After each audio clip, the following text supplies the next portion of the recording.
శాసనకర్తలు చాలా మంది ఉన్నారు. కొత్తగా పార్టీలోకి ఎవరైనా వస్తే వాళ్ళకి నేర్పించడానికి కూడా పార్టీ సదా సిద్ధంగా ఉంటుంది.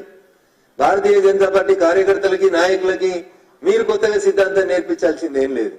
మీ వ్యక్తిగత ప్రయోజనాలకి, మీ ఆర్థిక ప్రయోజనాలకి, లేదా మీ ఇతర అవసరాల కోసం మీరు పోతే పోయినామని చెప్పుకోండి, మాకేం అభ్యంతరం లేదు.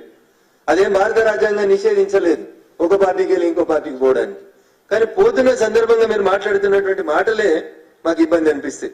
3 నెలల క్రితమే కదా మీ కొడుకు ఒక్కరి పేరే వచ్చింది కదా, అంటే పార్టీ మిమ్మల్ని ఎంత గౌరవించింది? సెకండ్ లిస్ట్ లో ఒకే ఒక ఎమ్మెల్యే అభ్యర్థి పేరు వచ్చింది భారతీయ జనతా పార్టీ ఎమ్మెల్యేలు ప్రకటిస్తే. ఎట్లొచ్చింది? అప్పుడు మరి సిద్ధాంతం మంచిది ఎట్లయింది? మరి పోనీ ఆ ఎన్నికలలో మీ కొడుకును గెలిపించుకోవడానికి మీరు పడ్డ కష్టం ఇలా పాలమూరు వాళ్ళందరూ చెప్తారు. వారం రోజులు ఎన్నికలు ఉన్నాయనగా మీరు ఎవరి కోసం పనిచేసిండ్రు? మీ కొడుకు కోసం పనిచేసిర్రా? ఇలా రాష్ట్రంలో అధికారంలోకి వచ్చిన పార్టీ కోసం పనిచేసిర్రా? నేను అడుగుతలేని మాట, పాలమూరు బిడ్డలు అడుగుతున్నారు. అయ్యా జితేందర్ రెడ్డి గారు మీరు సమాధానం చెప్తే బాగుంటుంది.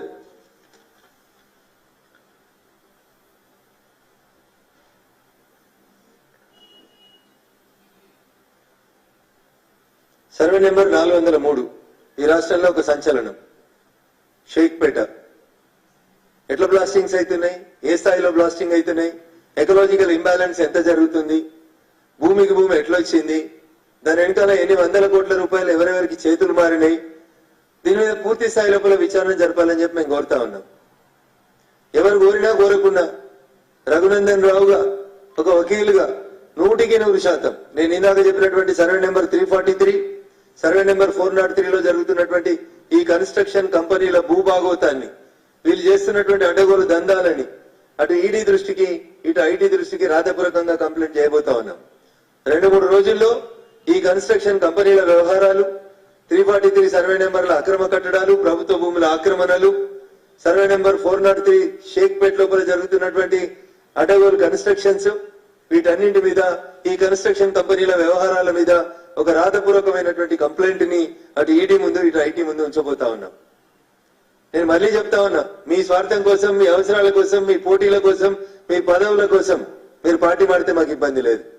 కానీ గౌరవనీయులు జితేందర్ రెడ్డి గారు మునుగోడుకు జరిగినటువంటి ఉప ఎన్నిక సందర్భంగా రఘునందన్ రావు ఇన్ఛార్జిగా పనిచేసినటువంటి సంస్థాన్ నారాయణపూర్ చౌరస్తాలో రఘునందన్ రావు సాక్షిగా, ఇంకా నాతో పాటు ఆ వేదిక మీద చాలా మంది పెద్దలు ఉన్నారు, వాళ్ళందరి సాక్షిగా భారతీయ జనతా పార్టీ గొప్పతనం, పార్టీలు ఎవరు మారుతారు, ఎట్లాంటి వాళ్ళు మారుతారని చెప్పి గౌరవనీయులు జితేందర్ రెడ్డి గారు మాట్లాడిన 2 మాటలు వినాలని మా మీడియా మిత్రులకు విజ్ఞప్తి చేస్తా ఉన్నా.